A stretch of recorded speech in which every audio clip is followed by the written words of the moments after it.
Hello, class. Welcome back. We're finishing up A Mighty Long Way. We're on to chapter 16. Before we read the chapter, let's look at our chapter 16 structured notes. Chapter 16 is from pages 255 through 264. You're going to give me a couple of detailed bullet points for the gist of chapter 16. And I need you to pay close attention when you get to page 261 in order to answer this question. On page 261, during Herbert's trial, the judge says, "Get that convicting jury back in here. We don't have any time to waste." Despite the blatant racism in the U.S. justice system in this case, how do Herbert and Carlotta keep their faith in justice in the United States? Let's go ahead into our anchor text. Chapter 16, Peace at Last. Even after years of talking to students and other groups about Central High School, I had a difficult time discussing the bombing of my family's home. Every time I mentioned how my father had been hailed as a suspect, I choked up. It was just as tough to talk about Herbert. I still blamed myself for it all. But the deeper I dug into my past, the more difficult it was to avoid the questions. Why Herbert? How did he end up in the hands of Little Rock police? How long did he stay in prison? What happened to him there? How did he get out? What was life? What was his life like now? A piece of my life had intertwined forever with Herbert's on that fateful night in February 1960. I had come to realize that to make peace with our own past, I first had to face it, all of it. That meant facing the past that was Herbert's too. I decided to call him. First, I called Herbert's younger brother, Dr. Lester Mounts, then Senior Vice Provost for Academic Affairs at the University of Michigan, to get Herbert's telephone number. Then, while in Chicago in August 2003, to take care of some business for my then 104-year-old Aunt Emmy, I made the call. It was good to hear Herbert's voice again. I explained to him that I had been thinking a lot about Little Rock and what happened to my family's home, and told him that I wanted to talk to him. I asked if I could drive to his home in Michigan to talk face to face. Herbert seemed happy to hear from me and agreed without hesitation to get together. The next day, I drove 4.5 hours to Southfield, just outside Detroit, where Herbert had been living the past 15 years.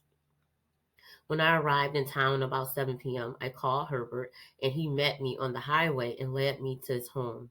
I felt proud of him as I drove through his neighborhood, an upscale suburban community with towering old trees, meticulously manicured lawns, and expansive multi-story homes. Southfield was widely known throughout Michigan as home to many of the area's prominent African American politicians and automobile industry executives. It had evolved since my time in Michigan as a jurisdiction with one of the highest per capita incomes for black men and women in the country. Herbert pointed out later that the town's first black mayor, police chief, and several council members were among his neighbors. We were met inside by Herbert's wife of more than 40 years, Dora, a manager for a major department store. A warm and friendly woman, she broke the ice right away and insisted that I stay overnight at their home instead of in a hotel as I had planned. The three of us sat in the family room and chatted amiably about Little Rock and family for a couple of hours, and then she headed upstairs to bed. Herbert and I kept talking first about work. He had just retired after working 33 years as an officer for United States United Auto Workers Union in various elected and appointed positions. In his union work, it seemed Herbert had found a noble purpose, a way to help protect the average worker from multi-million-dollar corporate giants. The job meant more than a paycheck to him, he said, because he knew better than most what it was like to be defenseless in the face of power. Then Herbert steered our conversation to Little Rock and the night in 1960 when both our lives changed forever. I had nothing to do with it, he said softly, as if he needed to hear as if he needed me to hear him say it. I know, I answered. I wasn't quite sure what to say next, but Herbert needed no prompting. He had been waiting all these years for the chance to tell me what happened. It seemed that he needed to talk about it as much as I needed to hear it. So for hours that night, I just listened. In that conversation, in the many cents, I've let Herbert take me back to Little Rock, 1960, starting with that storming evening of February 9th. Our hangout back then was your grandfather's place at the corner of 18th and Pine. In its incarnation at that time, it was a laundromat. I was there with Charles Webb and Marion Davis, some neighborhood buddies. Maceo came by. He was my uncle's friend. It was a rainy evening, and long about 9 or 10, Charles, Marion, and I started out for our homes. We walked up Pine, cut across an alley, and Charles went on into his home on 17th. Then Marion and I continued up Maple to 15th, and he went into his home.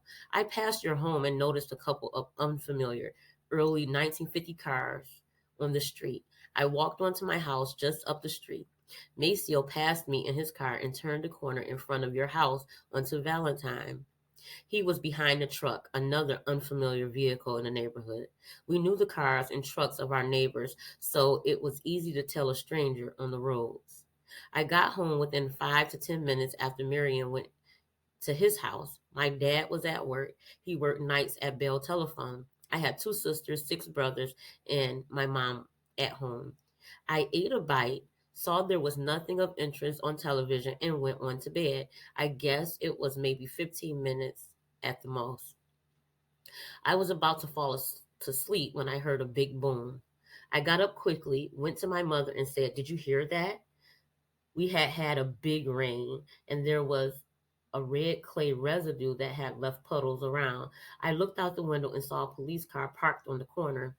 At the time, it never crossed my mind to wonder how a police car could get there more quickly than I could get out of bed and look out of the window. People were gathering at the Rice's house. I told my mother I was going on down there to see what had happened. The police came over to the Rice's and told us to stand back. We all knew that you were at Central, and we all figured that the white segregationists had come to pay a call. The police suggested we break up the gathering and go on back to our homes. I went on home and back to bed. When I woke up the next morning, I went outside to see what was going on. The police car was still there. I went down and told the officer that I had seen several unfamiliar cars in the neighborhood when I was walking home last night. "We'll send somebody out to talk with you," he told me. The police came to my house the next morning, and I remember going down to the headquarters and telling my story. I went by myself. They took my story, but it became clear to me that they wanted something else from me. They wanted me to take a lie detector test. I didn't have anything to hide, so I agreed. They let me go home and picked me up again the next morning. I went by myself because I thought I'd take the lie detector test and come on back home, but things began to change. They started asking me the same questions again and again. It was night before I took the lie detector test and I passed it. I clearly heard one of the officers say, "There's nothing there." They got Marion to come down to the station too. Later, I found out that most of the people on 18th and Pine were also questioned. Police tried to get some of them involved, but they had substantial evidence backing their whereabouts that night. After I volunteered to take the lie detector test, I requested an attorney. It was clear they were looking for a fall guy. "You guys are trying to railroad me. Get me an attorney," I told them. That's when I got charged. During the questioning, the police were telling me that Maceo had already confessed. I found out later that they were telling Maceo that I had confessed. Whatever I said, they would counter with, "Boy, you are lying." Erzy Cunningham, who lived next door to the Foxes across the street from you, told the police that he had seen me on the street by your house. Erzy was in trouble with the law, and they coerced him into putting me by your house at the time of the explosion. He lied. His mother even said he did not see anything, but the prosecutor, Frank Hall, found out about her statement. Before she could be subpoenaed to testify, Hall claimed that she had a heart condition and that medical reasons made it not feasible for her to testify. Word was she was whisked out of town under a threat. The police kept saying to me, "Did you register to go to Central? Didn't you go to school in Connecticut for a while? Aren't those schools integrated?" All of these questions I could answer if the affirmative in the affirmative, but they kept repeating the questions as though my yes answers annoyed them. I had been there all day and into the night by this time, and it was the unusual treatment for blacks back then. And it was the usual treatment for blacks back then. No bathroom breaks, no food, no water. They would not let me call my parents. I kept repeating my request for a lawyer. As soon as I did, they charged me with the crime and started to beat me. The FBI agents were federal employees, but it is important to remember that in Little Rock, they were also, for the most part, Southern white men. They were every bit as bad as the police, just as racist as locals. They weren't there for justice. They were on the side of the segregationists. When I asked for a lawyer, which I did repeatedly, Frank Hawk came into the room, but this was after they had prepared a confession. He was the prosecuting attorney and no help to me. In fact, he wanted me to take the fall, and it was his plan to make that happen. I didn't see Police Chief Gene Smith until the next morning. I knew Chief Smith because I mowed the yard of one of his neighbors, and he would come over to talk with me and my friends when we were in the neighborhood. This morning, however, he made like he didn't even know me. I had nothing to do with the bombing, I told him, but he was so determined and determined to get somebody black, it seemed to me. During this marathon day with the authorities, and after I had asked for an attorney, which I kept doing, they would beat on me 3 and 4 at a time. They had prepared a confession. I kept asking for an attorney. I never got an attorney, but they were successful in breaking me. I signed something. The next day, I was arraigned along with Maceo, who apparently was somewhere in the station, but in a different room. At the arraignment, Mr. Bates came down and told me I was being railroaded, that whatever was going on was just a smokescreen to throw shame onto blacks. After I had been arraigned and bail was set, Dr. Rutan, a prominent black physician, covered my bail for me. He put up his property, knowing that I wouldn't skip out. I would show. It was my own word, and I would honor Dr. Rutan's trust in me. The trial, it was a kangaroo court. Every black person in the courtroom knew it. But it was my life that was being railroaded, nobody else's. I knew I was in trouble when Judge Kirby got impatient at one point when the jury left the room. He turned to the bailiff and said aloud, "Get that convicting jury back in here. We don't have any more time to waste." My attorney turned to me and said, "Oh my, you don't stand a chance. Did you hear what the judge said?" That was it. I was sentenced to 5 years, the maximum allowed for the charge. I reported to Cummins State Farm in October 1961. It was a working farm. The one thing you didn't want was a job harvesting cotton.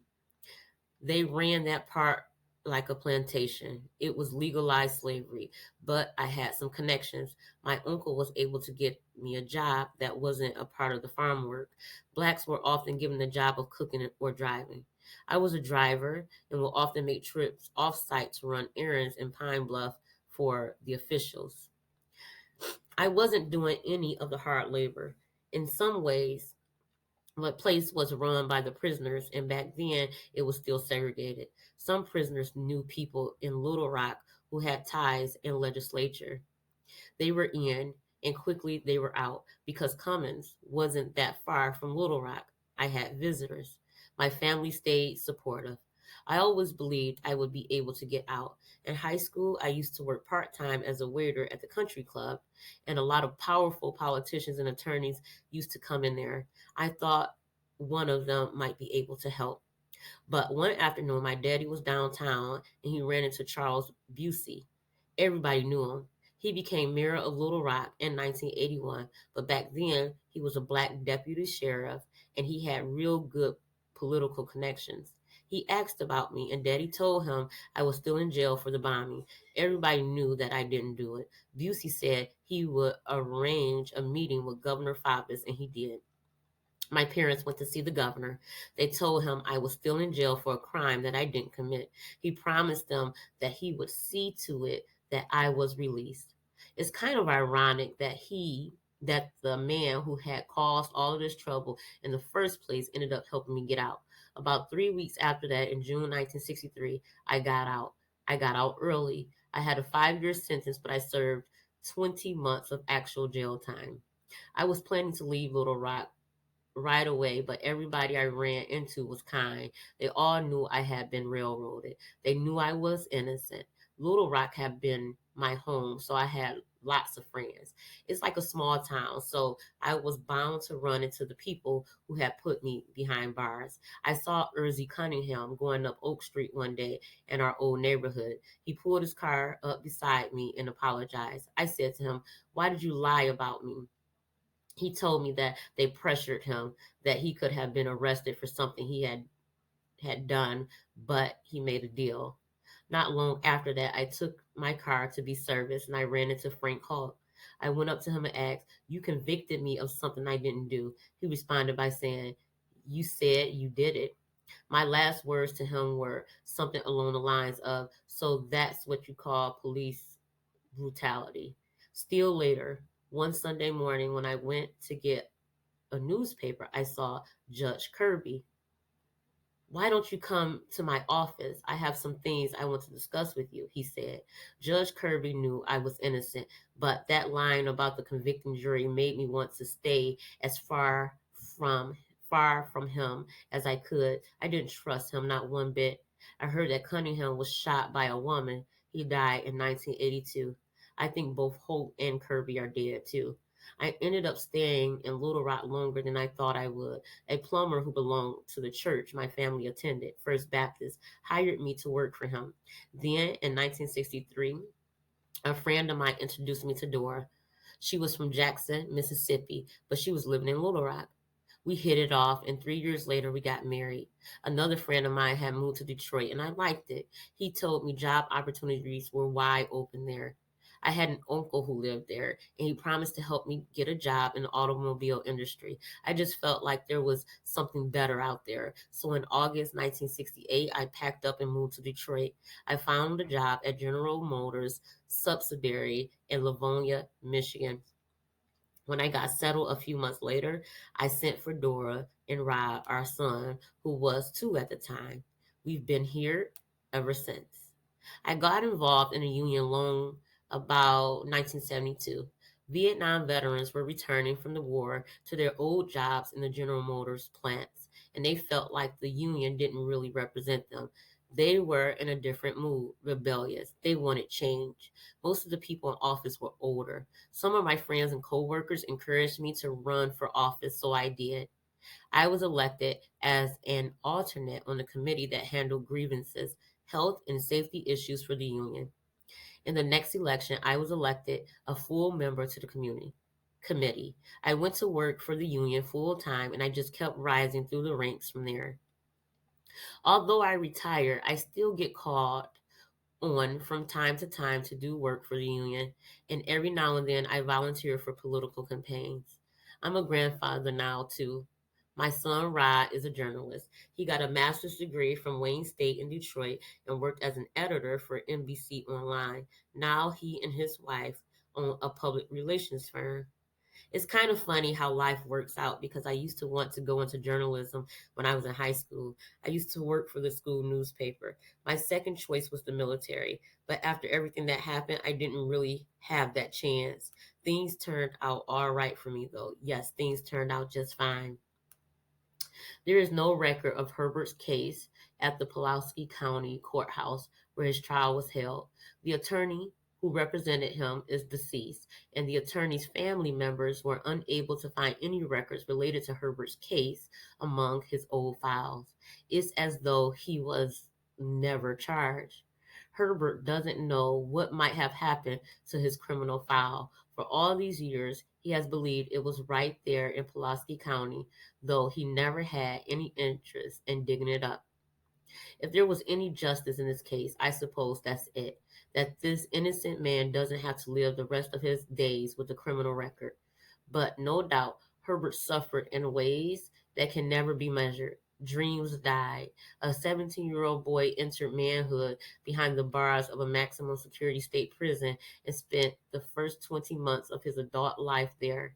And even now, among those old timers in Little Rock who remember the bombing, Herbert's confession in his trial, there may be a few who still wonder whether he was involved. Somehow, though, Herbert emerged from it all strong and determined. He dreamed new dreams and built a new life, a successful and productive life of service. For Herbert, that has been vindication enough. For me, knowing his full story has left me more convinced than ever that he is innocent. Sharing it and doing what I can to clear his name has helped to bring my soul what I have most sought, peace. That's the end of chapter 16, class. We're going to pick up with the very last chapter, 17, touching the future, tomorrow. Have a great day.